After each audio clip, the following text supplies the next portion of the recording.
Hello, everyone, and welcome to Basecamp Briefings powered by Summit Strategy. This is our 12th overall session, which is cool, and our first session of the year. Happy New Year. Hope everyone is having a good start to January. So today we are, going to talk about the hottest topic around. You may or may not have seen the news, seen the LinkedIn chatter, and read all the documents, that got issued on January 12th, but it's official. The OASIS Plus on-ramp is open. And so we are here to break it all down for you. So no worries if you haven't had time to read all the hundreds of solicitation pages, documents, and I think 898 Q&As. So we got you. We're here to break it down for you and give you the download. So my name is Kristen Maycumber. I am the founder and CEO of Summit Strategy. I have spent my entire career helping government contractors and professional services firms win more work by building better systems and pursuing the really hard, complex, must-win opportunities. And I am joined today by Carol Turpin, our resident expert on GSA and self-scoring proposals. She has worked on self-scoring proposals since GSA's original Alliant back in '07. And then on OASIS Plus, she helped 33 companies win 72 domain awards to date, which is about a 94% win rate.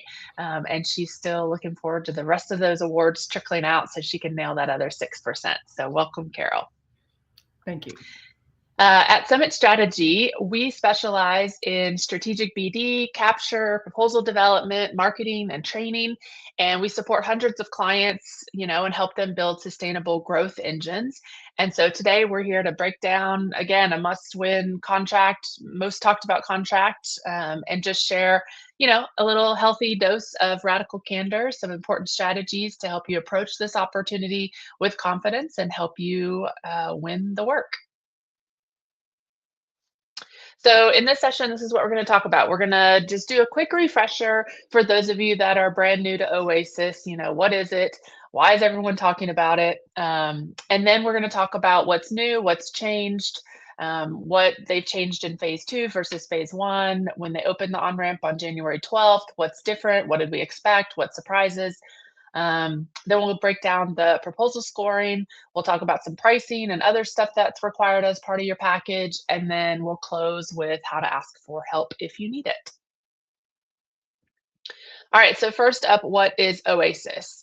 To kind of set the stage, a lot of folks may think that OASIS Plus is new.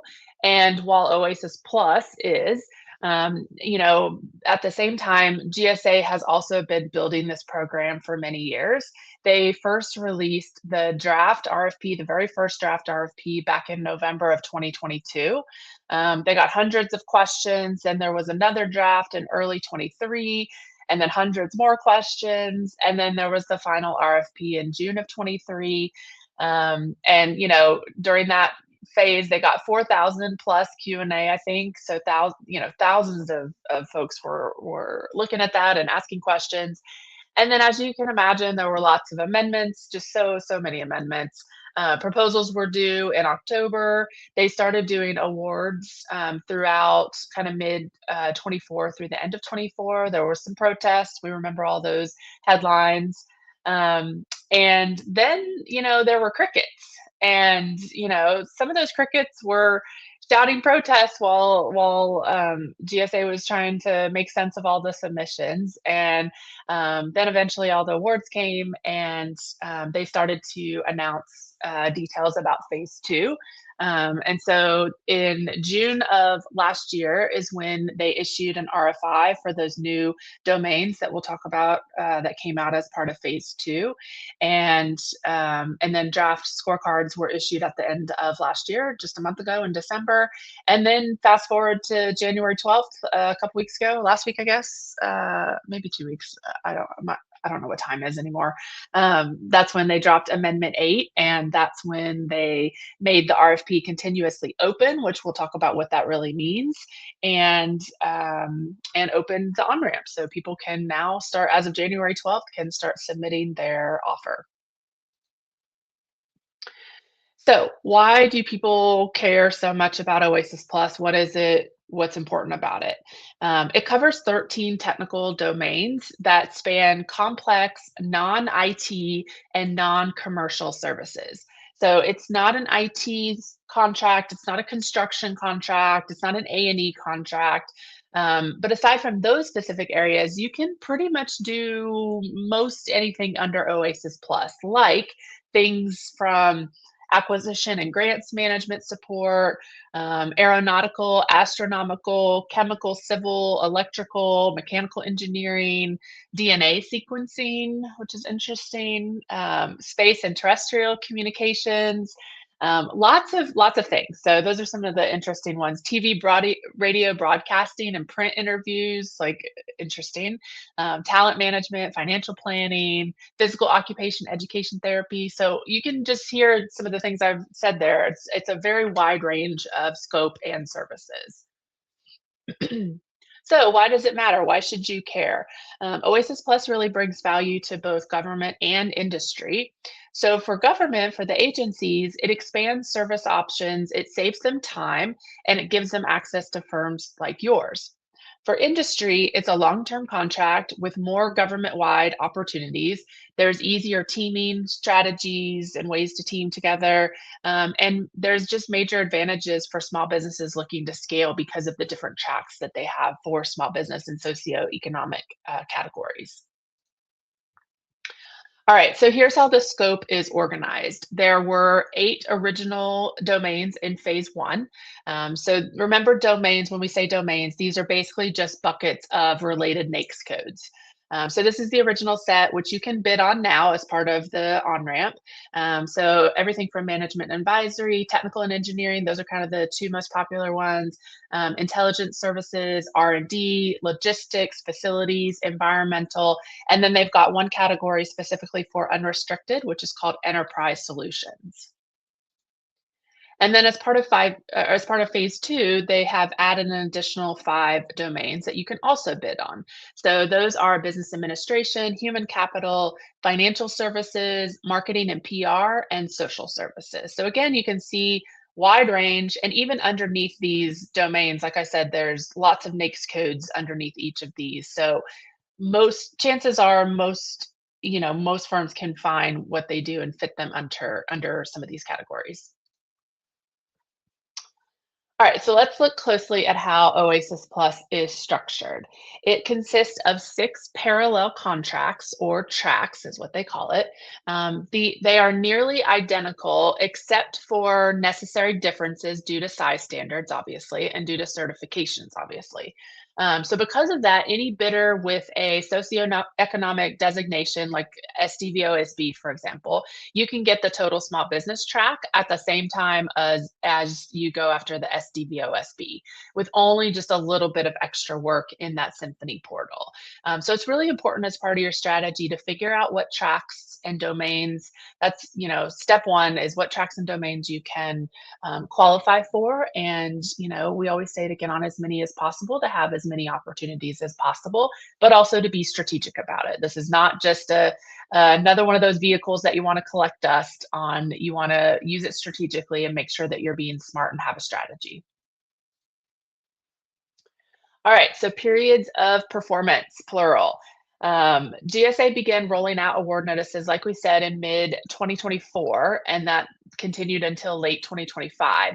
So across the 6 tracks, remember the tracks are the small business, socioeconomic, and unrestricted. There are 4 different start dates. So regardless of when your contract is awarded, you'll have a full 5 years in your base period, but the option period will then be shortened so that all contracts under that track will end at the same time.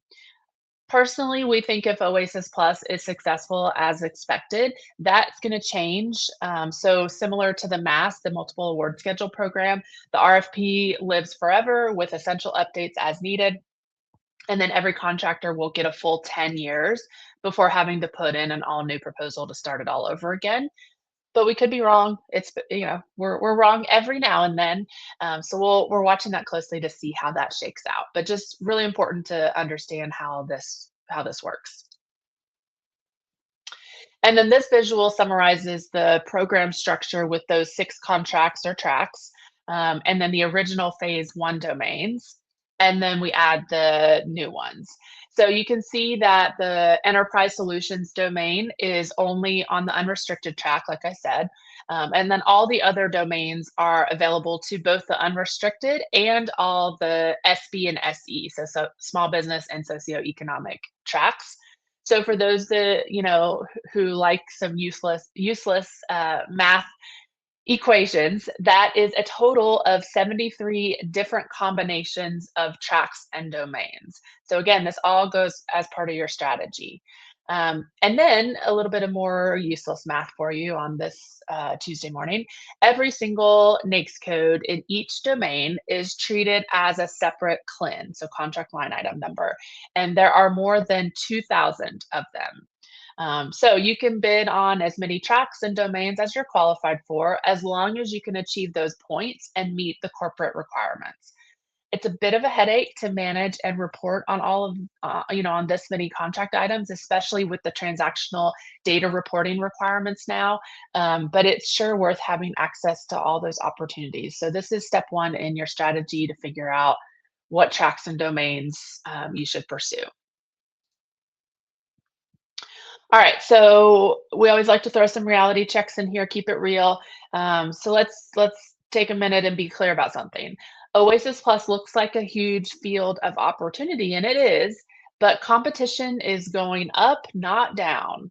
As more and more work consolidates under fewer, really large, massive vehicles like this, the barrier to entry is getting higher and the field is getting more crowded.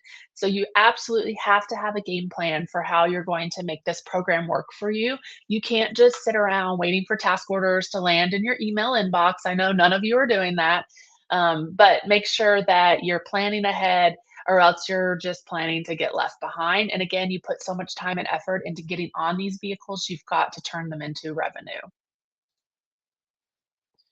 So how crowded is that field exactly? So again, some more somewhat useless but interesting math. There are 2,364 OASIS Plus awardees so far from phase one. That's based on the latest numbers that GSA has published. And we got to that number by counting the unique UEIs for each company listed. So those UEIs, unique entity identifiers, are associated with 3,945 contracts across 6 tracks, meaning that most companies have multiple domains or they have the same domain on multiple tracks. So a number of small businesses or teams can have all domains on, and there are a certain amount of, small businesses or teams that have all domains on one or more tracks. So again, lots of firms are on there now, and those are the firms that you're going to be competing against for task orders. Here's a visual for how those awards are distributed. So you can look back, and again, this is for phase one, so it's only those original 8 domains and then those tracks. So you can screenshot this or come back later and look at the slides to see the detail, but I think it's really interesting to see, again, T&E is one of the most common domains, technical and engineering, so you can see that dark green block. And obviously a lot of small business firms have that, and a lot of unrestricted firms have that as well. And then for those of you that would rather see the hard data instead of a pretty chart, here's the numbers. Again, you can come back and look at this and study this later. So that, again, it's really important to understand the competitive landscape and know what you're getting into as you pursue these domains and tracks for yourself. All right, so here are the top customers. I think this is good to know because we get a lot of questions all the time about, is it worth it to get on Oasis Plus? Like, are my customers actually going to use it? I think with the, the centralization and the OneGov initiative, I think some of this will evolve and change as phase two gets awarded. But up until now, these are the top customers. And you can see that the DoD or DOW has been a major proponent of Oasis Plus from the get-go, unsurprisingly, since obviously they want to maintain and they need to maintain access to their mission critical services. And then, of course, with the dissolution of USAID, a lot of money is going to be redistributed. So really important data points to think about and to know. All right, so I'm gonna hop Carol over here and let her run through what's new and what's changed and talk through the rest of the details. All right, thanks, Kristen.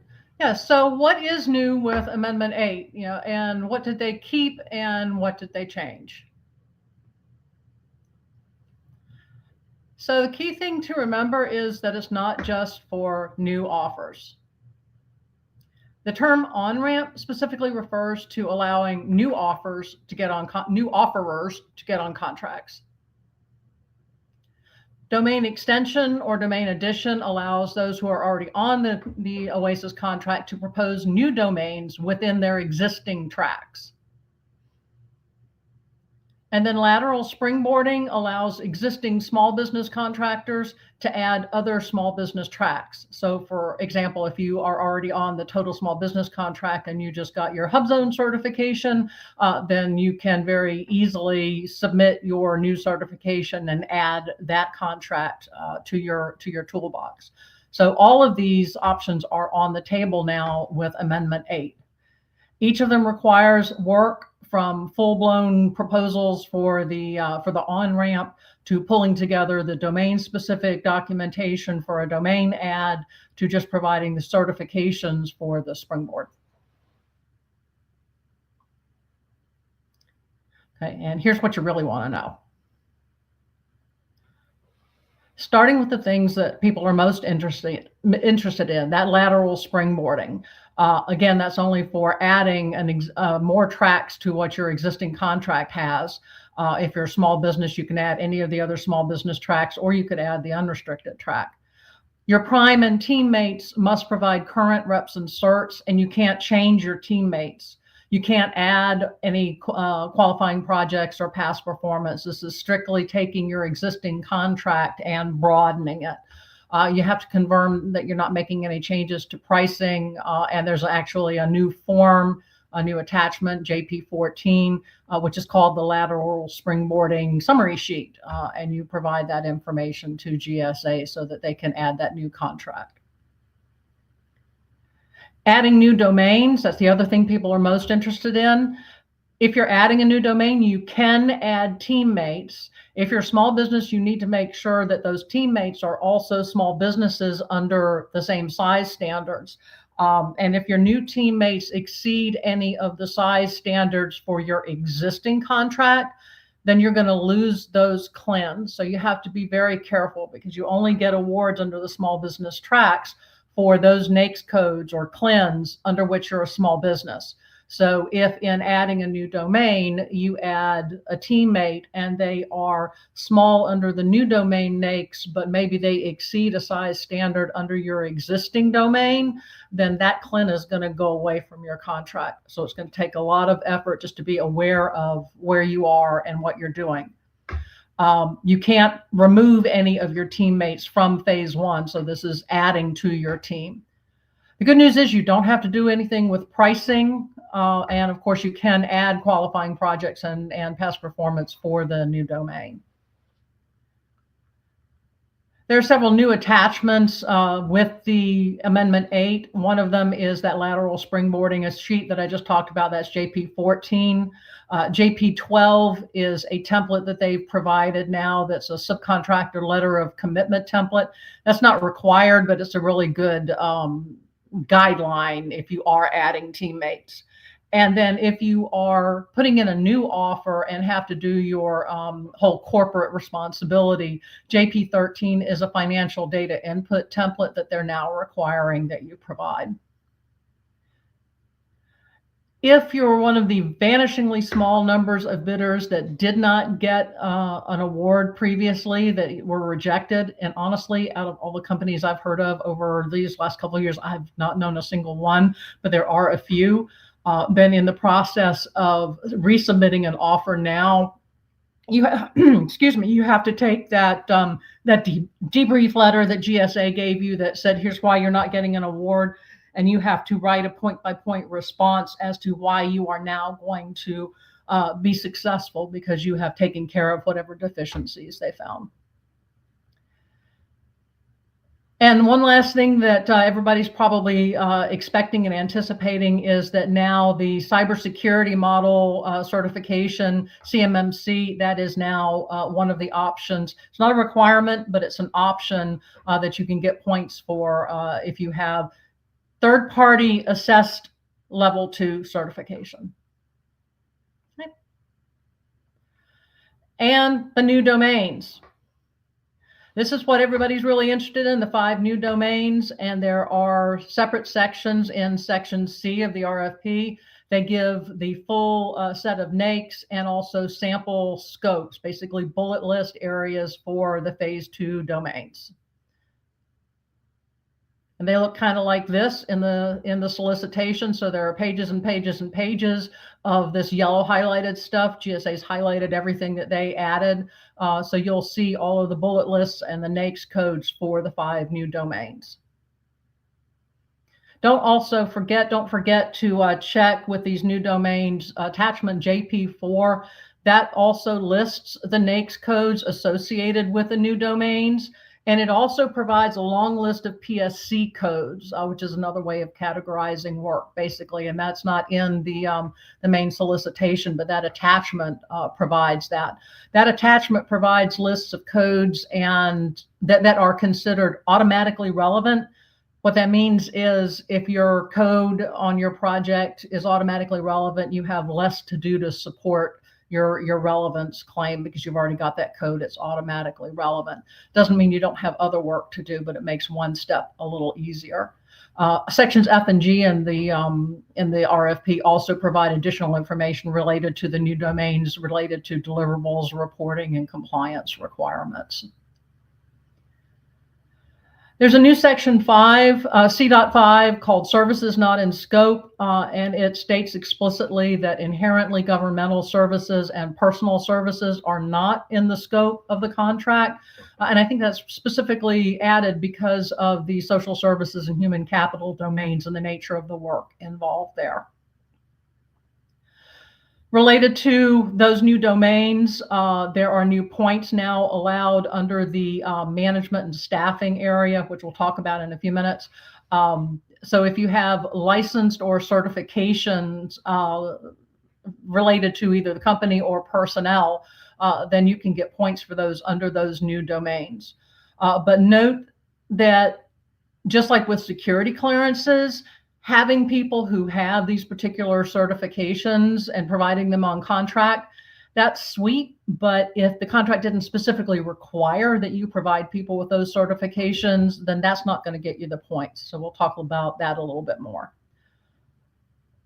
And then finally, in addition to the CMMC, which we just saw, there are other new corporate certifications available, all tied into these new domains. And if you have any of these corporate certifications, then you can get a point or two here or there as part of your proposal.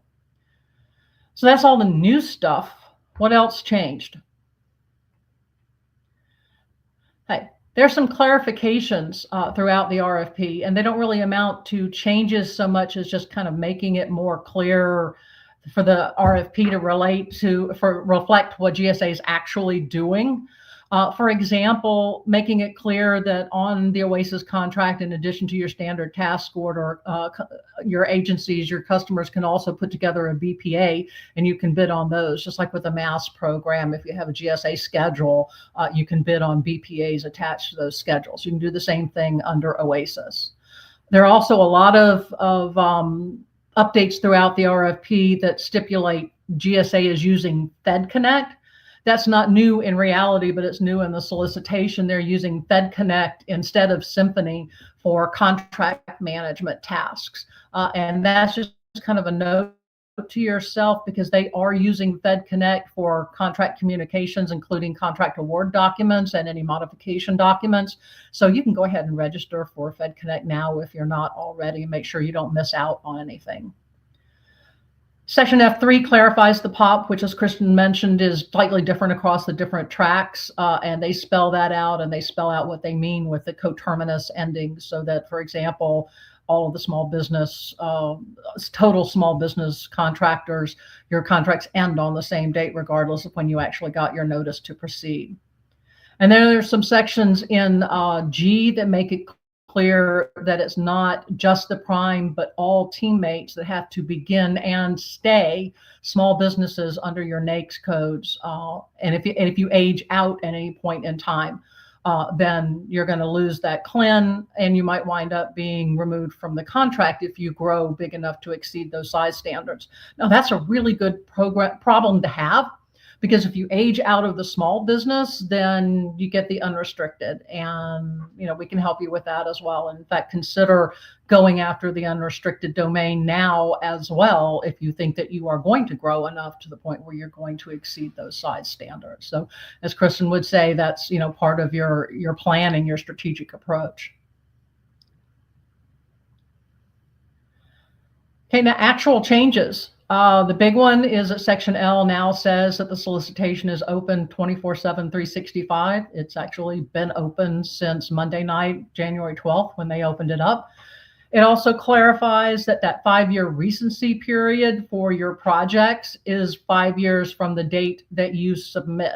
So if you submit today, you've got until, you can go back to January 20th of 2021 for your project recency period. A change to submitting questions, and there's no deadline for doing that. You can submit questions at any time, but instead of sending an email to GSA, you have to go into the Symphony portal and do that. This is a key change here on ISO 27001. In 2023, when we're doing the first round of proposals, that was a really new certification. And GSA said initially that they only wanted us to use the 2022 version of that certification. And a lot of people said, hey, it's brand new. We haven't even had a chance to get that certification yet, but we've still got the 2013 version. Will you accept that? So 2 years ago, GSA did. Now they don't. You have to have the 2022 version of that certification.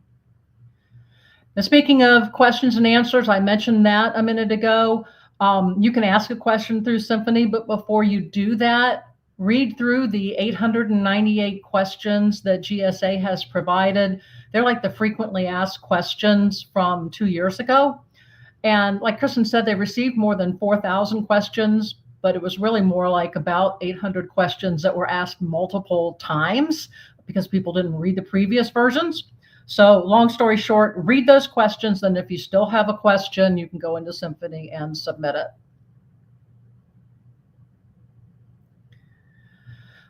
Deletions. Due to the government's actions last year, anything to do with sustainability has been removed, specifically these certifications that are listed.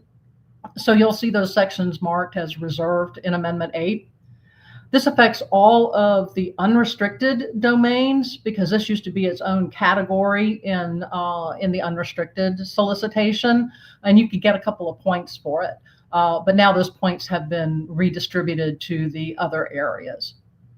The deletion here also, not surprisingly, affects the environmental domain in the small business side as well as unrestricted, because it removes climate change policy and sustainability initiatives as one of the types of experience that you could get a point for.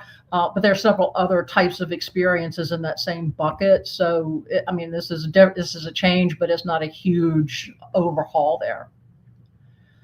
And that's really kind of it for the significant changes and additions. As I could have told you, actually I did tell you, GSA was always going to do this, do it the easiest way they possibly could, do the least amount of work that they could get away with before opening the on-ramp.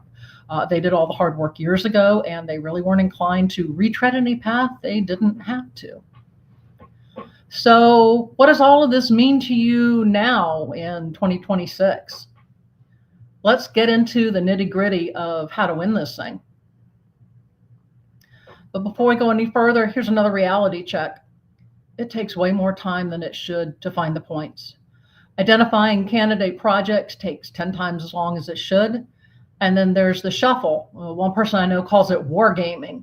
Project X gives me 2 points here, but 0 there. Project Y gives me more points in the first category, but it's a lower dollar value, so I don't get that point here. with the variation in caps and different kind of scoring bucket, how do I decide which projects to use and where? And what if I want to get more than one domain? Can I use all the same projects, or do I have to switch them all out, or can I kind of mix and match? And then all of your best projects combined may not get you the points that you need. And if that's the case, then you need to start looking for a teammate, and you need to know that sooner rather than later. So yeah, it's going to take some time. So let's break it down one by one. What do you need in order to build your OASIS proposal? Here's an example of the scoring looking at a typical SBSE, the Small Business and Socioeconomic domain. This specifically, the scoring comes from the logistics domain. You can see the different color groupings. They simply reflect the color groupings that GSA uses in their score sheets, but our colors are a little prettier than that bright pink and yellow. Of the 50 total possible points or credits that you can get, you need at least 42 for the unrestricted and at least 36 for the small business tracks.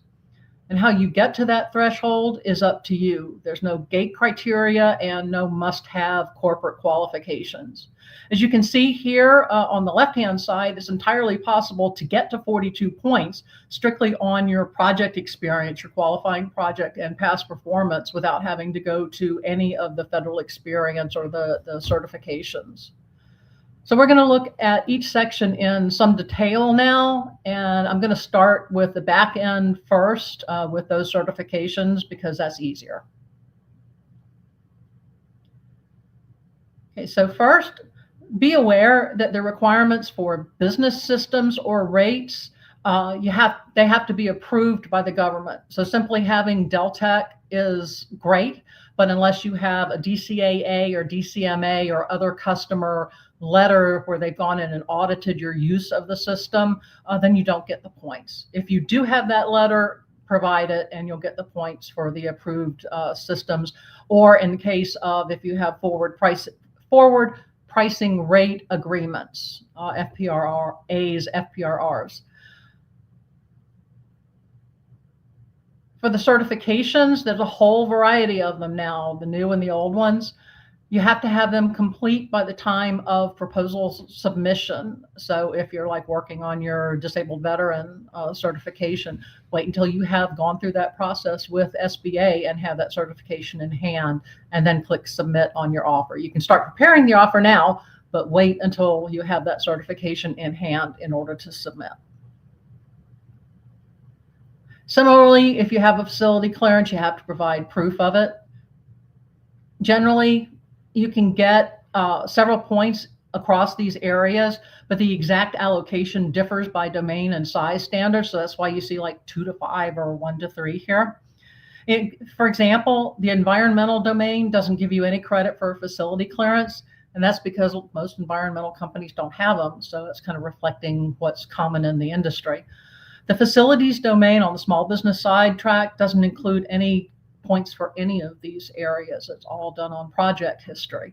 But then in the financial services domain, you can rack up 4 points in the certifications area if you've got a lot of those. So the different domains have different caps also on the number of points you can collect on any of these areas. And that's the easy part. So now let's start looking at the qualifying projects, which is where most of your points are going to come from. Before we talk about scoring, there's some basic qualifications for any project that you want to use. As you can see here, a list of them. And there's a minimum annualized annual value requirement for the projects, and it differs by domain and track. So generally speaking, it's $500,000 per year for small businesses and $1 million a year for unrestricted. But again, check the specific domain requirements because like for facilities, that's a lot lower than that. And remember that these numbers also differ in the case of an offer coming from a mentor-protege JV, where the protege can actually have much smaller numbers. So these are guidelines, but check your individual situation. You can use any single project or task order or OTA. Notably, if you have a single award vehicle, like a single award BPA, If you need to, you can combine some or even all of the task orders off of that vehicle if you need to in order to reach that minimum annual value. Or you can do it even if you're beyond the annual value just to achieve a higher score. But you can only do that for one QP. There's no minimum performance period for completed projects. If your project is still ongoing, it needs to have at least 6 months underway. Okay, so let's talk relevance and scale. The single most important scoring factor is relevance, and you can get up to 20 points there. And that's the same for all size standards and domains. 20 points of your 36 or 42 points can come just from relevance. And so what does relevant mean? It means that your project's NAICS code or PSC code matches one of the NAICS or PSC codes that GSA has associated with that domain. Domains have as few as 8 or as many as 9 NAICS codes each. And many of those NAICS codes appear in multiple domains. So a project might be strictly relevant to multiple domains. You might be able to use it multiple times over. Now, you can use a project that is not relevant as one of your qualifying projects. You wouldn't get these points. It might make up for it if you can get points for scale or for some other areas. But aside from that case, what happens if your project is really relevant, but the NAICS code doesn't match the domain, or it doesn't even have a NAICS because like it's a subcontract? Okay, learn this term, JP3, attachment JP3. You'll hear it a lot. And in fact, if you had anything to do with Alliant 3 last year, GSA had the pretty much exact same type of attachment in that procurement as well. The JP3 project verification form can be used to explain why your project is relevant to your domain, even if it doesn't match the NAICS code. You write a couple hundred words at most and ask your customer to sign off on it. And that's the government customer if it's a prime contract, and it's your prime contractor if you're the subcontractor. If your customer signs that form, then you get the points for relevancy. The JP3 is also good for substantiating just about every other contractual detail that can substantiate points. So for example, if you don't have any other documentation, like last time around, I supported a customer who all their contracts were classified and they couldn't give me anything. So we used that JP3 form for literally everything that applied, and their customer signed off on it. So, you know, butter up your KO if that's the case, and you can use that JP3 to get the points for relevance or any of the other areas. I talked about this a little bit. The next area after relevance is scale, and you get points here based on either the project's average annual value or on the number of FTEs that you've provided. The value thresholds for scoring points are above and beyond the minimum value necessary to use the contract. So if the minimum value is 500,000, then you can use it for, say, relevance, but you don't get any points for scale. If that project is over $1 million, then not only do you get the points for relevance, but you can get a credit for scale. And if it's over $4 million, you can get a second point. Now, again, those thresholds at 1 million and 4 million, they change around a little bit depending on your size standard and your domain. And this is an example, and as an English major, I just feel like I see this a lot. This is an example where the math doesn't math. In this example, each qualifying project can score up to 2 points, but there's a cap on the domain. So, or on scale for this domain. So at most you can get 7 points, even though your contracts add up to 10 points. Sadly, you can take the extra points and take them somewhere else. So just be aware of the differences in scoring caps. Integrated experience. You can get credits for this if your qualifying projects have certain numbers of labor categories. And GSA does consider different levels to be different labor categories. So like a principal engineer is one and a junior engineer is another. Alternatively, in this category, you can get points by showing that the project was broad enough in scope to encompass multiple functional areas. And GSA considers functional areas in this case to be any of the other domains like you see here listed here. And then there are some other areas like IT, security, transportation, and medical services that are not domains, but they are other areas where you can consider functional experience to be part of your scoring. So, for example, if your project included some IT work, but you were really doing business process engineering, and that falls into the management, and then maybe you did something else that considered, like that might fall under the business administration zone, then that's showing a breadth of scope where you could get a point here for integrated experience. The facilities domain is a bit different here. Rather than looking for experience across multiple functional areas here, it's actually looking for multiple areas of experience within its own domain. So go back to that section C, that little page image that we were looking at, find the page for facilities, and you'll see a whole bunch of bullets that range from like airport security services, grounds maintenance, cemetery maintenance, and locksmiths. If you've got 4 or more different types of experience on a single project, if it had that kind of breadth of scope, then you can get a point for integrated experience. And environmental works similarly. It looks for 5 or more distinct sub-areas within the environmental domain. So again, go back to section C, look at the example areas that they describe there, and you can find the breadth of experience and you can get the point here.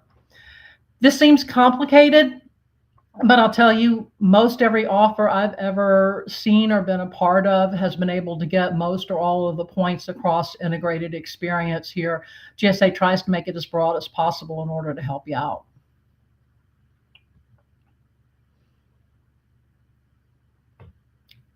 Okay, now this is probably the biggest area here. There's a pretty broad range of points allocated to this category depending on the domain. And sometimes, again, the various options shift around. In every single domain, you can get credit for managing a certain number of subcontractors. Maybe it's 2, maybe it's 3, maybe it's 5. That includes both subcontracting a particular company, and it can also include subcontracting 1099s. It does not include vendors that you just go out to, like you go out to Office Depot and you buy some stuff and they're not contractually obligated to support you. Those don't count. But subcontractor firms or 1099s will count there. You can also get points for providing certain numbers of staff that have personnel security clearances. All of the domains except for environmental will give you points for security clearances. Perhaps not surprisingly, the Intel domain allocates up to 15 points for this element. Obviously, they emphasize that pretty highly. So if you had 5 or more people with security clearances on your contract and you've got 5 contracts like that, then that's 15 points. And if they're all relevant, which they would be, that's 35 points right there. The facilities domain will give you a point for providing just a single person with security clearance. So again, variations among domains. Most domains will give you a point for having qualifying projects with surge capability, and that's surge that was actually performed. Simply having a surge CLIN that you never exercised doesn't count, but if you actually exercised it, you could potentially get a point in this area. And there are some very specific guidelines around that. It has to have been an increase in scope that was not specifically planned. There might be a CLIN for surge, but it wasn't specifically defined as to how and when and where. So you're working on a contract and the customer comes and says, hey, I really need you to escalate. I always think of, COVID support, going back and you suddenly needed more people, more bodies, whether they were facilities or healthcare or whatever, and you suddenly had to escalate and provide more people or more supplies on a very rapid basis. If you began to implement that escalation in 45 days or less from the time of order, and if that surge increased either your number of FTEs or the dollar value of your contract by 10% or more, then you can get that point for surge. As you can imagine, that one's kind of hard to document. It can be done, but it takes some digging through your paperwork to be able to document it. Other domains have other unique categories or other unique options under this category. For example, under facilities, if you can demonstrate that you provided urgent or emergency services, like, the heating goes out and it's cold, so we need to get somebody out right away. Logistics provides points for supporting military options and exercises, like with contingency and exercise support. And if you do this, you know what I'm talking about with SPOT or SOFA or ACSA. Not to be outdone, the new financial services domain will give you points for providing services that provided 5 or more CGFM or CDFM personnel. For the uninitiated like me, I had to go look up those acronyms. It stands for Certified Government Financial Managers or Certified Defense Financial Managers. And the social services domain will give you points for providing services that involve 5 or more licensed or certified professionals. Think licensed clinical social workers or certified alcohol and drug counselors, special education teachers. But again, the requirement had to have stipulated that you provide people with certifications. Simply having somebody who, by the way, happens to have that cert, that won't get you the point. But if it's in the SAL that you had to provide them, then those are point options under management and staff.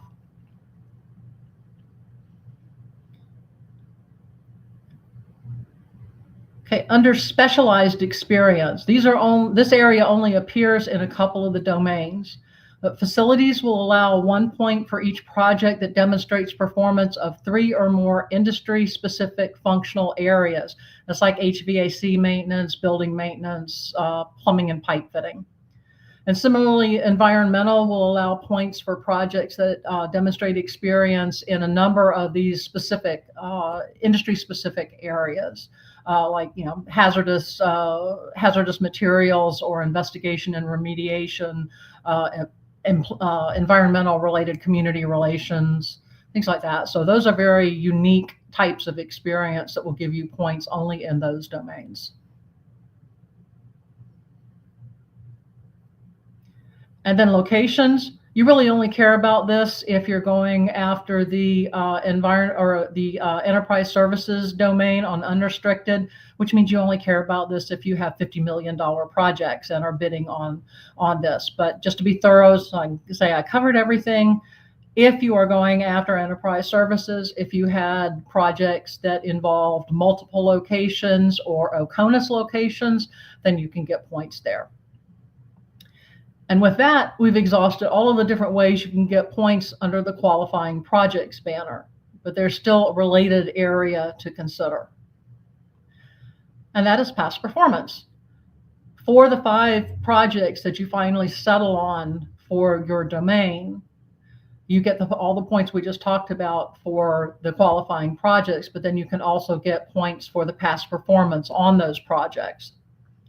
This is the only area that's consistent across domains other than the emphasis on relevance. It's the only area that's consistent in the way that it's scored and the way that it's evaluated.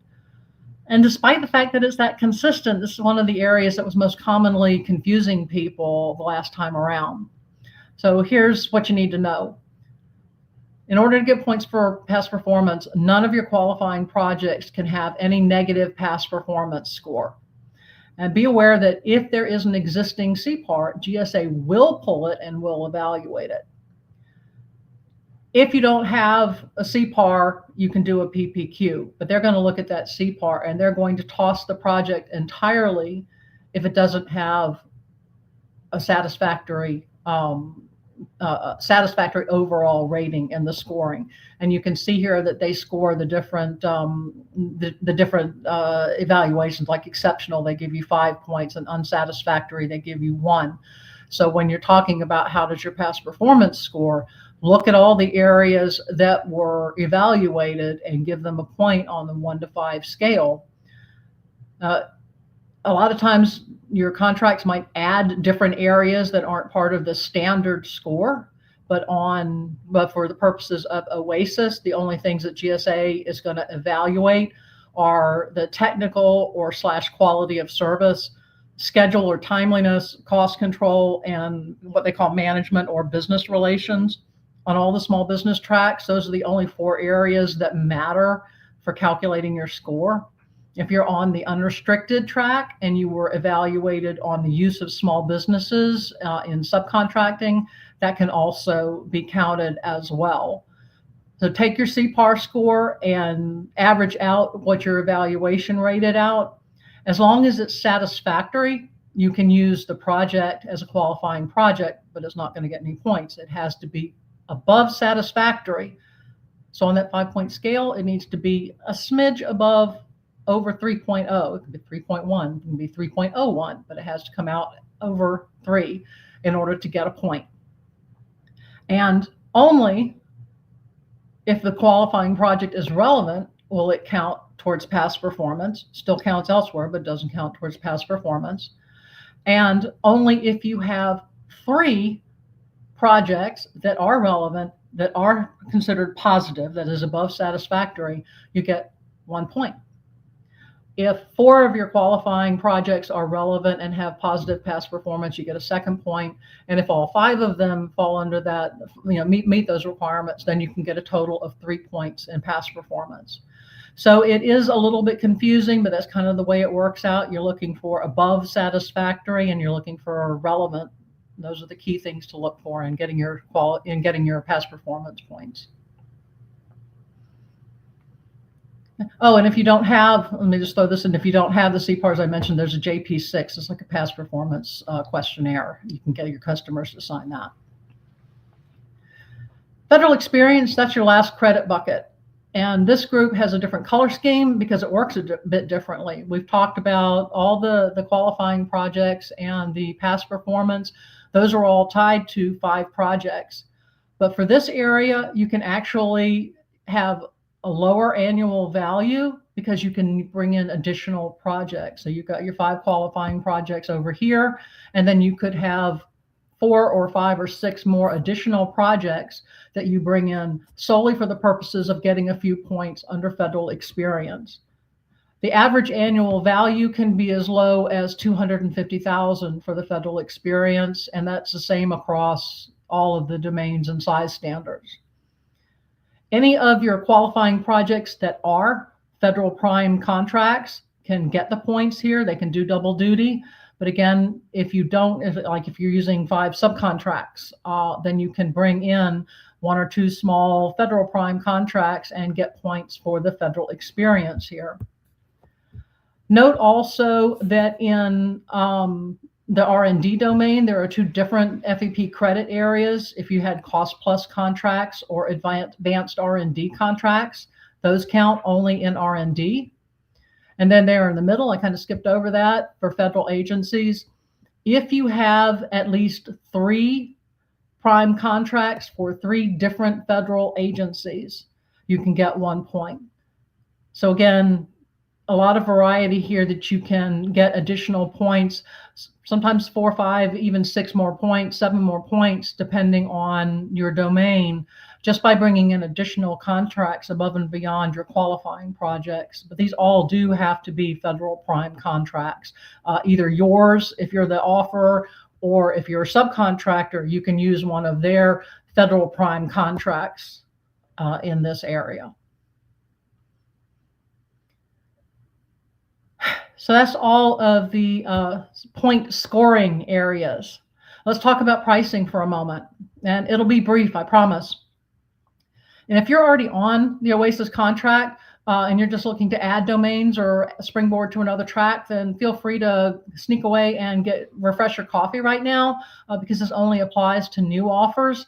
But if you go away, don't be gone long. So originally, GSA didn't even include pricing at the IDIQ level because we all know that pricing takes place at the task order level, and they wanted your customers to have the flexibility to craft requirements the way they need to, and they wanted bidders to have the maximum flexibility to provide competitive services. They achieved that in the end, but you may remember a couple of years ago, there was a protest related to the Polaris proposal, which was kind of overlapping the time frame for the original OASIS proposal. And somebody actually complained about not having to do pricing at the IDIQ level. So bottom line, after the protest, GSA was required to add labor categories and pricing requirements to Polaris. And since OASIS was going on at the same time, they went ahead and did that on OASIS Plus 2. But they did it in the most maliciously compliant manner they could. They set up 20 labor categories, all at the SME highest level. And then they literally gave us a price range for the bid rates, along with a detailed explanation of the supporting market research, their basis of estimate. So RFP Section L provides that detailed basis of estimate from GSA, and attachment JP8 provides the pre-approved range of direct rates. So what's the ask here? What's GSA actually asking for and evaluating for pricing? It's your buildup that you put on top of the direct labor rates, your overhead, your G&A, and your profit. So all you have to do is put your standard buildup on top of the direct labor rates that you pull out of this range and write a basis of estimate that describes that. If you have letters from DCAA or DCMA supporting your rates, like the forward pricing rate agreements, anything like that, then use the structures that you have already got incorporated into those and provide those, and that will substantiate your buildup. If you don't have that, then whatever you use in your typical cost proposals, pull that out as a description of your indirect buildup. Make sure that that write-up is solid so that GSA can evaluate it as fair and reasonable. Bottom line, as long as your fully loaded rate fits within the range that GSA provides, and as long as your basis of estimate is competent, you're going to be compliant. If for some reason you decide to use rates that exceed the pre-approved range, you will also need to provide a basis of estimate that describes your direct rates and why you've exceeded everything.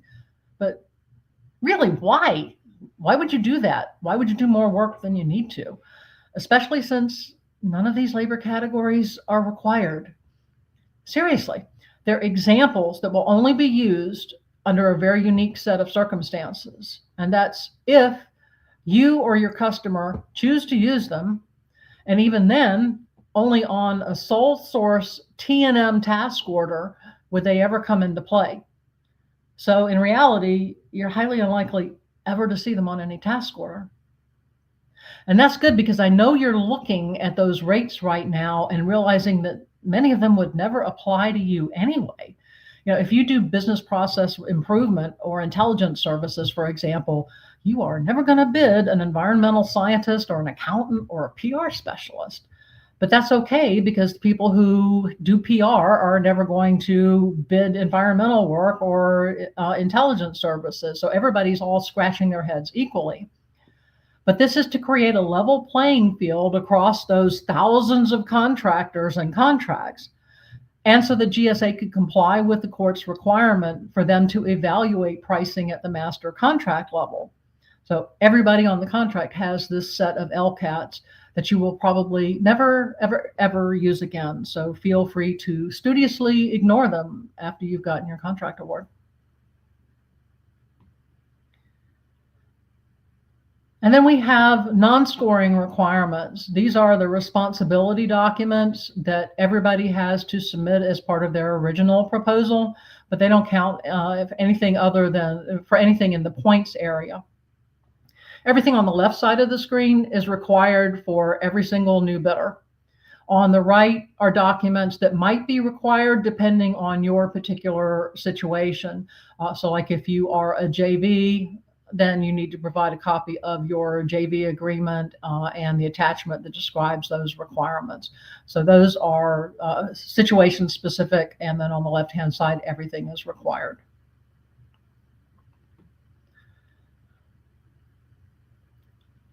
Proof is everything. And the first rule of scoring, self-scoring proposals is you don't talk about, that's the wrong cliche. The first rule of self-scoring proposals is if you can't prove it, it's not real. Every single credit that you want to claim must be verified by some form of contractual documentation. The contract award form, an FPDF report, a statement of work, CPARs, JP3 form. Sometimes you're lucky and it's just 1 or 2 files that you need. Other times, to substantiate all the points on a project, you need everything. Awards, sales, contract mods, FPDS, subcontracting reports, proposals, billing and invoicing records, and a partridge in a pear tree. Further, you'll need to collect those documents in PDF form and highlight them using keywords to point the evaluator directly to the page, paragraph, and line that supports your claim. Then in the online documentation or the online submission portal, Symphony, you'll have to tell Symphony what tags you used for the various points in that document. And here's a pro tip. It is essential to be consistent in using the same keywords and format across all your documents, especially if you're bidding on multiple domains or multiple tracks, and especially if you're like a subcontractor on one proposal while bidding your own prime proposal. Because otherwise you're going to have an enormous headache if you're not being consistent. You're going to have a huge headache just trying to keep track of what you told Symphony in which document and flipping through and what did I say over here. And failing to keep track of the tags, that's not an option, because if you give Symphony the wrong tags, then there's a risk that you're not going to get credit for the points, or that it's going to take a lot longer for them to evaluate your offer. Remember, they're using bots, and the bots are stupid. And by the time you get to the evaluators, the human evaluators, they're tired. So make it easy on them, make it hard on yourself, make it easy on them, keep track of everything.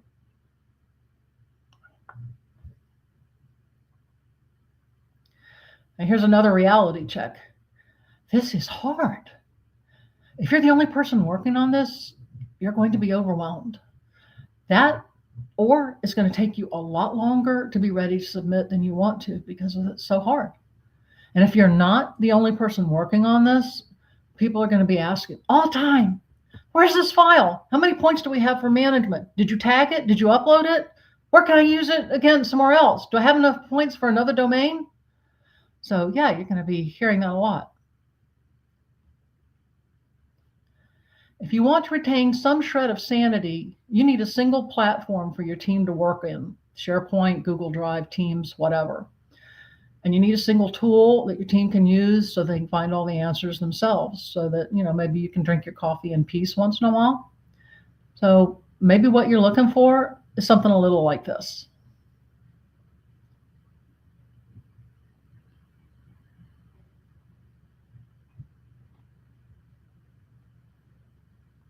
This is something that, as you can imagine, we are kind of proud of.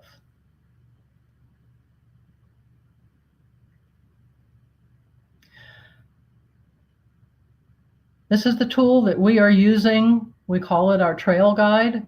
We are using it to support our clients in the Summit OASIS Plus Center of Excellence. It is a one-stop shop for tracking scoring, for tracking non-scoring documents, for seeing what your score is, not only in your chosen domains, but possibly other domains. And it's something that we are also making available on our website. So. All right. So speaking of us and our expertise, if you are overwhelmed, that's okay. We're here to help you, and we've got a couple different ways in which we can help.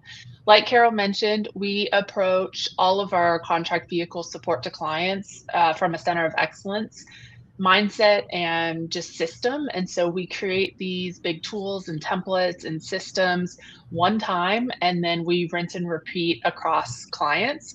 We just did that for the MDA Shield IDIQ that came out towards the end of last year. We had 100% win rate on that. We're super excited. So all 29 clients that trusted us with their submission, all 29 got an award.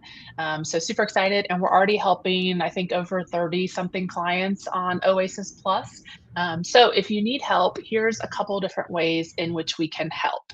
And it depends on where you are in the journey and how your strategy is internally. So if you're not sure if you can qualify, if you can get those minimum points required to actually get on the vehicle, we have our OASIS Plus Trail Scan, we call it. And that's a baby version of that big spreadsheet that Carol showed, where we actually input data and simulate your score for one domain.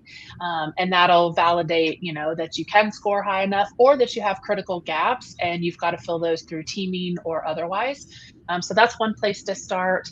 That's a simple fixed fee, quick turn project that can give you some confidence that you should pursue, or you've got some critical gaps to fill. The second one is if you are ready to submit for the on-ramp and you know that you meet the scoring requirements, you're ready to go all in. We have 2 levels of support. We have full service where we're doing it all for you and you are just sitting back drinking your coffee or focusing on your other responsibilities, and obviously collaborating with us and giving us the data that we need along the way. Or there's a guided support where you guys are running it internal and executing it in-house, but we are providing coaching and consulting, compliance checks, another set of eyes throughout the process. So those are 2 different mechanisms in which we can support your on-ramp. And then if you are running the proposal in-house and you feel really confident that you're good to go, but you want that tool that Carol just showed you, our trail guide, we have spent, Carol, I can't even tell you how many hours she has spent pouring into that spreadsheet. Who knew that Excel coding and building complex scoring mechanisms in Excel needed to be a responsibility of a proposal manager and a skill set, but Carol has learned and earned that badge very proudly. So we've put thousands of hours probably into building this tool for you. So you can just purchase that tool.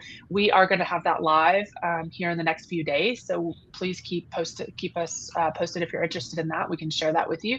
That'll be a tool that you can just download. It'll come with a tutorial video, and then you can take it and run with it as you please. And then obviously once you get on OASIS Plus, or if you're already on OASIS Plus and you don't know what to do next and need some help actually turning that vehicle into revenue, we support post-award as well in terms of task order strategy, pipeline strategy and support, task order proposals. If there's orals prep that needs to happen, we can help you turn that vehicle into some revenue. So 2 ways to reach out. That QR code at the bottom of the slide there. If you open your camera and scan that, that'll go to our website, which I've been popping up on the screen here. And I'll do that again, summitstrategywins.com/GSA-OASIS. That's our landing page for all of the details of how we can help you. And that's where that tool will be available to purchase if you are interested in that once that goes live. And then that's also where you can reach out for support, or you can just email me at Kristen@summitstrategywins.com, whatever is easiest. And then just a quick plug, and then we're going to hang up here. Our next Basecamp briefing is actually on Thursday, where we're going to talk about your 2026 GovCon growth playbook and how it's a new world. Things are changing. Things are different. And that old playbook from 2023, 24, even 25 is not going to work this year. So we've got some good ideas and tips and tricks for you there. So hit that QR code in the top right and you can sign up for that event on Thursday, also free on LinkedIn. And then lastly, we are launching our very first, and really excited about it, the Summit Win Academy, which is our training program. So you can join our waitlist.